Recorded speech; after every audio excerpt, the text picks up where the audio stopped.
नमस्कार दोस्तों, स्वागत है इस वक्त की बड़ी खबर में, जो कि सीधा उत्तर प्रदेश विधानसभा चुनाव से आ रही है। किसानों की महापंचायत में 3 बड़े फैसले, सरकार ने नहीं मांगी मांग तो 7 सितंबर से करेंगे आंदोलन। दूसरी बड़ी खबर में बताएंगे यूपी इलेक्शन, बीजेपी पर बरसे ओम प्रकाश राजभर, बोले हमारी सरकार में होंगे 5 सीएम 20 डिप्टी सीएम। तीसरी बड़ी खबर में बताएंगे यूपी, कई शहरों में बुखार के कारण मौतों को लेकर प्रियंका गांधी वाड्रा ने योगी सरकार पर साधा निशाना। इसी प्रकार की बड़ी खबरों में आपको ले जाएंगे। लेकिन अगर आपको भी लगता है उत्तर प्रदेश में योगी की सरकार विधानसभा चुनाव बुरी तरह हारने वाली है और आप सभी अखिलेश यादव के साथ खड़े हैं, तो आप अभी इस वीडियो को लाइक कीजिए, इस चैनल को सब्सक्राइब कीजिए और घंटी बजाएं और कमेंट में लिखें जय हिंद। रुक करते हैं पहले खबर की तरफ। किसानों की महापंचायत में 3 बड़े फैसले, सरकार ने नहीं मांगी मांग तो 7 सितंबर से करेंगे आंदोलन। जी हां दोस्तों, हरियाणा के करनाल में सोमवार को किसानों की महापंचायत आयोजित की गई। महापंचायत में 3 बड़े फैसले लिए गए हैं। इनमें किसानों पर लाठीचार्ज करने वाले अधिकारियों पर मुकदमा दर्ज करने की मांग भी शामिल है। साथ ही किसान महापंचायत में सरकार से मांग की गई लाठीचार्ज के दौरान मरने वाले किसान के परिवार को 25 लाख रुपए का मुआवजा राशि और एक व्यक्ति को सरकारी नौकरी दी जाए। किसानों ने सरकार को मांगे पूरी करने के लिए 6 सितंबर तक का वक्त दिया है। इस पर एक्शन नहीं होने की स्थिति में किसानों ने आंदोलन की चेतावनी दी है। किसानों पर लाठीचार्ज का आदेश देने वाले अधिकारियों पर किसानों का गुस्सा थम नहीं रहा है। महापंचायत में किसानों ने सरकार से लाठीचार्ज का आदेश देने वाले अधिकारियों पर कार्रवाई की मांग की है। किसानों ने कहा कि आदेश देने वाले अधिकारियों पर मुकदमा दर्ज किया जाना चाहिए। साथ ही महापंचायत में सरकार से लाठीचार्ज के दौरान अपनी जान गंवाने वाले किसान के परिवार को 25 लाख रुपए की राशि मुआवजे के तौर पर देने और परिवार के एक सदस्य को सरकारी नौकरी देने की भी मांग की गई है। साथ ही कहा है कि घायलों को भी सरकार की तरफ से 2-2 लाख रुपए की राशि दी जाए। महापंचायत में यह निर्णय लिया गया है कि हरियाणा के सभी किसान संगठन अपनी मांगों को संयुक्त किसान मोर्चा के आगे रखेंगे, जिससे कोई कठिन फैसला लिया जा सके और किसानों पर कोई अत्याचार ना हो। किसानों ने मांगों को पूरा करने के लिए 6 सितंबर तक का वक्त दिया है। उनका कहना है कि 6 सितंबर तक यदि मांगे पूरी नहीं होती हैं तो किसान 7 सितंबर को करनाल अनाज मंडी में बड़ी महापंचायत करेंगे और अनिश्चित काल के लिए सेक्रेटरी का घेराव किया जाएगा। रुख करते हैं अगली खबर की तरफ। यूपी इलेक्शन, बीजेपी पर बरसे ओम प्रकाश राजभर, बोले हमारी सरकार में होंगे 5 सीएम 20 डिप्टी सीएम। जी हां दोस्तों, सुहेलदेव भारतीय समाज पार्टी के राष्ट्रीय अध्यक्ष और एआईएमआईएम के अध्यक्ष असदुद्दीन ओवैसी के साथ मिलकर भागीदारी संकल्प मोर्चा बनाने वाले ओम प्रकाश राजभर ने झांसी में बीजेपी पर निशाना साधते हुए बड़ा बयान दिया है। उन्होंने कहा कि भागीदारी संकल्प मोर्चा बनाया है, आने वाला कल अच्छा होगा। हम लोगों के लिए भारतीय जनता पार्टी डूबती हुई नैया है, उस पर हमारा मोर्चा जाने को तैयार नहीं है। हम लोग अपने दम पर चुनाव लड़ने की तैयारी में है। हमारी सरकार बनते ही 5 सीएम और 20 डिप्टी सीएम 20 जातियों के होंगे, जातिवार जनगणना कराएंगे। ओम प्रकाश राजभर ने कहा कि सरकार बनाकर 5 साल घरेलू बिजली का बिल माफ कर देंगे और अस्पतालों में गरीबों का इलाज मुफ्त में होगा। उन्होंने कहा कि एक समान अनिवार्य फ्री शिक्षा होगी। साथ ही प्रदेश में जातिवार जनगणना कराएंगे। लोकसभा में 33% महिलाओं के लिए आरक्षण विचाराधीन है, उसे लागू कराने का प्रयास होगा। ध्वस्त है कानून व्यवस्था। ओम प्रकाश राजभर ने कहा कि राज्य में कानून व्यवस्था पूर्ण रूप से ध्वस्त है। सरकार चाहे जितना बाजा बजा ले, सरकार अपराधियों पर अंकुश लगाने में फेल है। उन्होंने कहा कि भारतीय जनता पार्टी ऐसी वॉशिंग मशीन है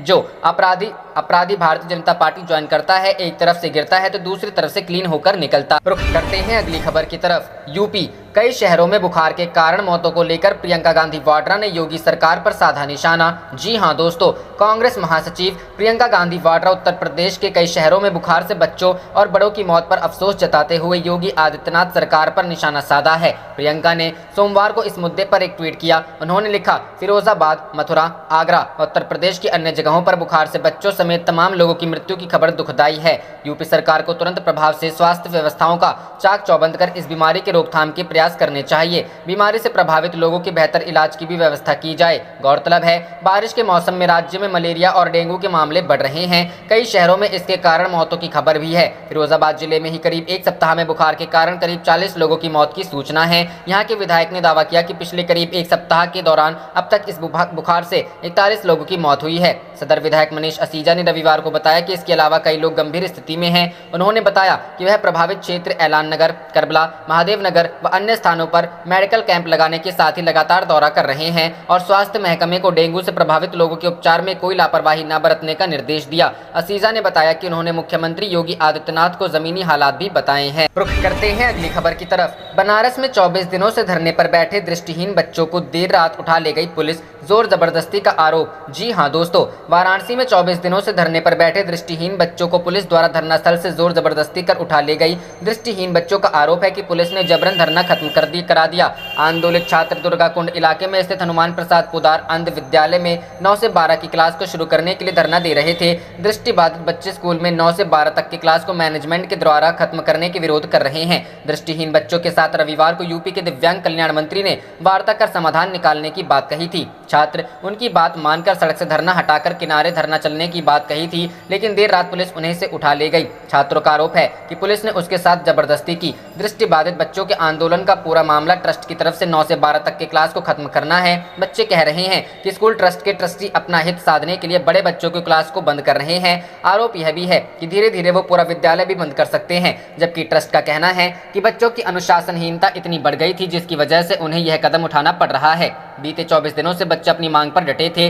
आंदोलित बच्चों ने जब खुद से जिले के अधिकारियों से संपर्क किया तो अधिकारियों ने मामला हाईकोर्ट में लंबित होने को बात कहकर कुछ भी कदम उठाने से इनकार कर दिया था। लेकिन रविवार को जिले के दिव्यांग कल्याण अधिकारी राजेश मिश्रा 24 दिनों से धरने पर बैठे बच्चों को दिव्यांग कल्याण मंत्री से उनकी हुई वार्ता के बाद निष्कर्ष को बताने और समझाने पहुंचे हैं। उन्होंने कहा था कि दिव्यांग बच्चों के 4 प्रतिनिधि वहां गए थे और लिखित रूप से अपनी बात रखी थी। विद्यालय प्रबंधन से शासन ने वार्ता करके समाधान निकालने को कहा था, लेकिन सुबह होने से पहले ही धरना स्थल पर बैठे बच्चों पर पुलिसिया कार्रवाई हुई और उन्हें जबरन धरना स्थल से हटा लिया गया। इसकी सूचना जब उनके अन्य साथियों को मिली तो सभी धरना स्थल की ओर बढ़े, लेकिन उन्हें बीएचयू के सिंह द्वार पर रोक लिया गया, जहां पुलिस के सामने उनका गुस्सा फूटा और उनसे सवाल किया कि हमने उनसे कहा था कि हम कल सुबह तक रोड खाली कर देंगे। आज रात में हमारे बच्चों को मारते पीटते अपहरण करके ना जाने कहां ले गए, हमारा धरना खत्म कर दिया।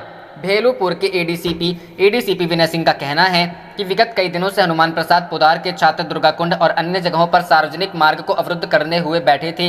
इससे स्थानीय लोगों, व्यापारियों और यात्रियों को परेशानी हो रही थी। पुलिस और प्रशासन के अधिकारियों ने उनसे कई बार बातचीत की कोशिश की गई, लेकिन वो लोग हटने को सहमत नहीं हुए। कल दृष्टिहीन छात्रों और स्थानीय लोगों के बीच कोई तनाव न पैदा हो, इसलिए धरनारत छात्रों को घरों की ओर रवाना कर दिया। पुलिस और प्रशासन की मौजूदगी में ये कार्रवाई की गई, लेकिन ऐसा कहा जा रहा है कि छात्र धरना स्थल खाली करने को राजी हो गए थे। उन्होंने कहा कि धरना स्थल से किनारे हटने के बावजूद इन छात्रों का स्थान सार्वजनिक स्थान पर ही था और उनकी सुरक्षा को ध्यान में रखते हुए ये कदम उठाया गया। रुख करते हैं अगली खबर की तरफ। उत्तर प्रदेश की सभी 403 विधानसभा सीटों पर चुनाव लड़ेगी आप, सांसद संजय सिंह का ऐलान। जी हां दोस्तों, आम आदमी पार्टी उत्तर प्रदेश की सभी 403 विधानसभा सीटों पर अपने प्रत्याशी उतारने वाली है। मंगलवार को सिंह ने पार्टी कार्यकर्ताओं और संगठन के नेताओं के साथ बैठक की है। इस दौरान पार्टी के उत्तर प्रदेश प्रभारी संजय सिंह ने कार्यकर्ताओं से 2022 का चुनाव पूरी मजबूती से लड़ने के मकसद से बूथ स्तर पर तैयारियों में जुट जाने की अपील की है। बैठक में संजय सिंह ने कहा कि इस बीच आपकी तिरंगा संकल्प यात्रा पूरे प्रदेश की